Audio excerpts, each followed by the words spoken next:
Hello and welcome to Cutting Through. So, as many of you have probably heard, um, this week of two joint resolutions of disapproval of sales of bombs and weaponized bulldozers to Israel failed in the Senate as they were expected to. But that wasn't really the most important thing because, as I said, nobody really expected that they would succeed facing overwhelming Republican opposition. But a record high 40 senators voted in favor of those resolutions, up from 27 last July. So that happened because things are really, really changing. Uh, as Bernie Sanders wrote, a recent poll found that 60%, including three-quarters of Democrats and two-thirds of independents, opposed the U.S. sending arms to Israel. And so he brought these bills. This matters. This is a very, very big deal. This is really a big change. And what it basically shows is that um, the idea that Democrats are going to back blind support of Israel, those days are over. It's done. It's not happening anymore. Now, there's a few things that I think we need to keep in mind here. One is that this is, of course, happening while Democrats are in the minority. And things are different when you're in the minority. You vote differently when you're in the minority. You vote, in many cases, against things that you might vote for if you're in the majority. And if your party has the president in the White House, because that's how party politics works. So I think we need to keep an eye on that, and we need to be aware of it. But when we look at the Democratic caucus, when Sanders started his push to put these JRADs, as they're called, joint resolutions, disapproval, uh, out into the Senate, he had 11 votes supporting it. Now there's 40. That is a major shift. And you know, there's no question that the work that people have done on Palestinian rights is a huge factor for that. And there's also no question that Israel's own behavior is a huge factor that most Democrats don't want to see a state that is committing genocide, that is, running rampant, bombing countries all over the Middle East region, just refusing any sort of diplomatic efforts and resorting instead almost automatically to warfare. That's not who they want to send their bombs to. Plus the fact that there's also the reality that if Israel wants to behave in this way, wants to use their military this way, they have an economy that is quite able to, you know, to afford to pay for these things themselves. There's no reason that they need to get them from the United States. Israel is not a poor country. Israel is a country with a stable economy, a growing economy. Its economy has not gone into any sort of terrible recession. It has long since emerged from the years where it had record high inflation and its economy was struggling. That's just not the case anymore. Hasn't been for decades. So, that Israel that once upon a time actually needed financial aid just to stay afloat, that Israel's gone. Long, long gone. And there's just no reason for them to be dependent on the United States if they want to do these things.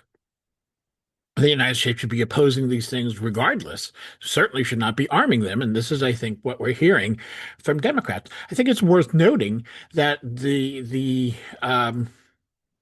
there are in the Senate 10 Jewish senators, all Democrats, except for Bernie, who's an independent.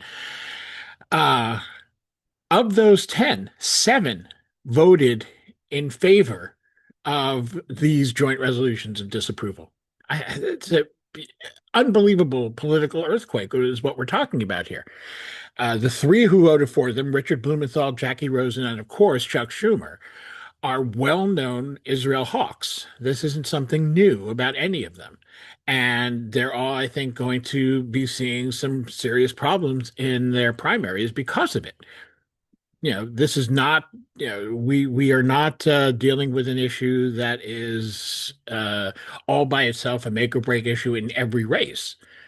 But it is one that's very important, and it is one that, as we saw in 2024, is very important to key constituencies and can cost you an election, as it did Kamala Harris. That has been demonstrated, I think, quite clearly. Some of the people who voted with Bernie on this are not, firebrand lefties.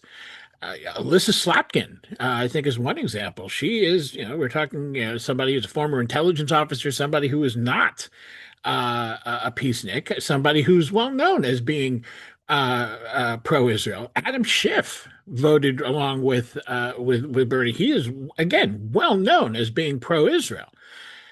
Some of the other names like John Ossoff or Ron Wyden are known to be relatively progressive. There were seven senators, the three I mentioned, along with Chris Coons, Catherine Cortez Masto, Kirsten Gillibrand, of course, and naturally the Nazi John Fetterman. They all, voted to continue to allow Israel to use weaponized bulldozers to crush Palestinian homes and to continue to bomb their neighbors. There is a sea change happening here, and it's happening not just uh, in the country at large. It's happening among young Jews, as has been well documented. Um, there's an excellent article in Mondo Weiss by Philip Weiss, a friend of mine, and of course the founder of Mondo Weiss, where he looks at this reality. One of the quotes that he brings out shows that young Jews are getting more polarized around this. They're either really in the non-Zionist or anti-Zionist camp that no longer wants to see Israel be the defining feature of Jewish life, or they're completely in the other side, and are basically pro-Trump on this issue, if on maybe on others as well. You're not seeing much in the way of the sort of that middle ground, the sort of, we might say, liberal Zionist, I guess, camp. That is now the venue of Gen X and older, I think, liberal Jews. And I think we shouldn't, make light of that either. I think the fact that in the Democratic Party, that J Street, which is a pro-Israel group, but is also, supports in a more real way, I think, peace and as they see it, Palestinian rights. I think, we can debate how thorough that belief is when things come up like the right of return, like potentially a single democratic state as opposed to a Jewish state, and how those things impact human rights. That's a question that we can have. But I know J Street. I know it very well. I know many people in J Street. I've known its head, Jeremy Ben-Ami, for many years. These are not people, despite how some anti-Zionists like to paint them, these are not hateful, bigoted people. That's just not the case. There are those who are involved with J Street, particularly historically have been major J Street donors, who I think are well to the right of where most of that organization is. And that has been a problem. I think it's still a problem. Unfortunately, much of the money in the Jewish world is in a very pro-Israel place, in the same sense that we have right-wing, far-right uh, Republican Jewish donors who are funneling money into Democratic campaigns. I see this as somewhat similar. These are, some of the J Street donors are people who are to the right of J Street and are trying to pull J Street more in the pro-Israel as opposed to the quote unquote pro peace direction. I think we have that dynamic happening, but even there, we're talking about a shift of the Overton window. We're talking about a group that is now sort of setting, to some extent, the democratic agenda on Israel, much more so than AIPAC. AIPAC, as we know, has become toxic, and I think that's just sort of the final point I want to leave you folks on in this video. There has been a consciousness now. There's been a realization that AIPAC is toxic. AIPAC itself knows it. That's why when they did set up something called AIPAC PAC, which is their actual their actual PAC that they use, but that has very little money going towards it. Most of their political action And their campaign financing is through the United for Democracy project, which sounds great, right? We're all united for democracy, right? Yay, democracy. It's in fact it's APAC, and there's a reason that they don't want their name there. There's a reason that when they're buying ads for whoever whatever candidate they want to promote, they don't even talk about Israel. They don't mention in general, don't mention foreign policy. They go after them on they promote their candidates or attack the candidates they don't like on other issues. There's a reason for that. Now, I do think it is important that we have gotten to this point now where Democrats are afraid to take AIPAC's money. And that's a good thing, and we should not minimize that. But we also need to make sure that Democrats understand the point is ultimately is not AIPAC, the point is policy. Okay, AIPAC has this very, very false tagline that they like to use. It says that they say that supporting Israel is good politics and good policy. The truth is, it's neither. It's bad politics and it's bad policy. The bad politics, I think we've now really gotten through to people that AIPAC at least itself is bad politics. The question of policy, I think, is one that we still have more to do than it might seem. And I think we need to keep a focus on that. We need to understand the dynamics at play here, and we need to understand that um, there are real questions of ongoing U.S. policy that have nothing to do with the way Trump has approached this issue. This is not about Trump's policy. We need to think about what was Joe Biden's policy. We need to think about what was Kamala Harris's policy. We need to think about even what was Barack Obama's policy. And Obama, I think we can look at and say, Obama did some things, at least said some things where he was, he came into office, he pushed for a settlement freeze. I would argue that one of the things that torpedoed his approach from the beginning of his first term is the fact that Democrats would not support him in what he was doing. I think that may be changed now.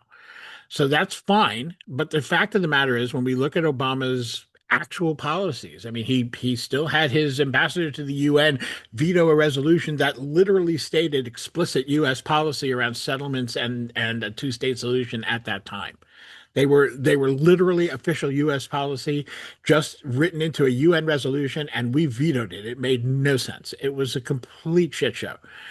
Um, and the fact is, once Obama came to a crossroads in his presidency where he felt he had to choose between really trying to press Israel on the occupation or press Israel on the Iran deal, and he went for the latter.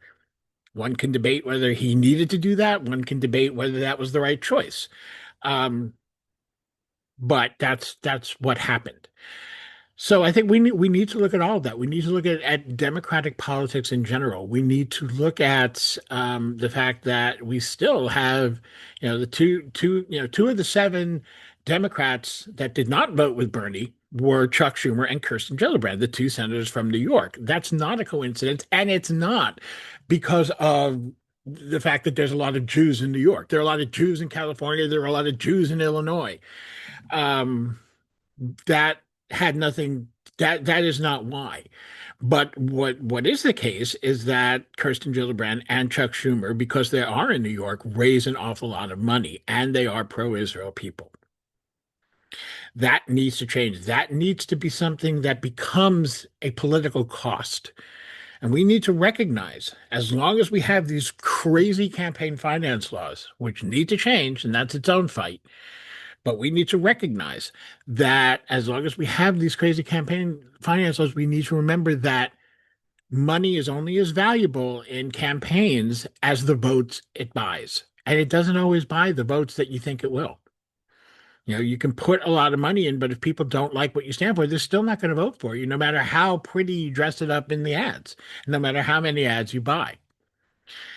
So that is where I think the focus needs to be, yes, we need to talk about AIPAC, we need to talk about AIPAC's role, but we really need to make sure, because I think the trick is going to be now for um, a lot of these Democratic candidates, people who are maybe somewhere that that their general politics might make them movable, but they're staunchly pro-Israel. Someone like, I think the icon for this is someone like Cory Booker, a cynical, money-driven politician, but whose bread is buttered by relatively liberal stances on most issues, but not on Israel. It's always been the one place he is a classic progressive, except for Palestine. Plug for my book, except for Palestine. Great book. You should really, really, really pick it up. Um, somebody like that needs to know that it's not just that he won't take money from AIPAC. He can't take money from pro-Israel donors. He can't take money from AIPAC, but he also can't take money from Chaim Saban. Okay, because we know what that money is for. Chaim Saban has said it. He is a major Democratic donor, and he has one issue, and one issue, he has said it. He said he's a one-issue donor, and it's Israel. Much like on the Republican side, Miriam Adelson. So that needs to be, and so how do we do that? That is through policy, and policy needs to change. It's not just about not arming Israel. That's important. That is step one. We have to do more than that. We have to rein Israel in. We have to really be willing to put pressure on Israel in a way the United States has never done before, at least not since 1956. And it needs to happen now. Israel has completely gone off the rails, and it's we can talk about what Israelis want, but ultimately this is about what the United States wants to do with its own policy. And that's the issues that, either we completely abandon Israel, which would almost certainly lead to the country's collapse, or we use our influence on Israel in some positive way and get really serious about resolving the question of Palestine. And as we are seeing right now in the Democratic Party, that is something that can be done. Democrats are now, you know, we're talking about 80% of the Democratic caucus in the Senate voting against further arms for Israel during a war. Yes, it's a war of choice. It's a war that has just started. All these things that worked against it's still during a war. So I consider that a big deal. And I think it's something we need to build on. So I leave it there. Please like, share, and subscribe. Do what you can to promote independent analysis and journalism. There will be more to come very soon on this issue, and I hope to bring it to you just as soon as possible. Thanks, and talk to you soon.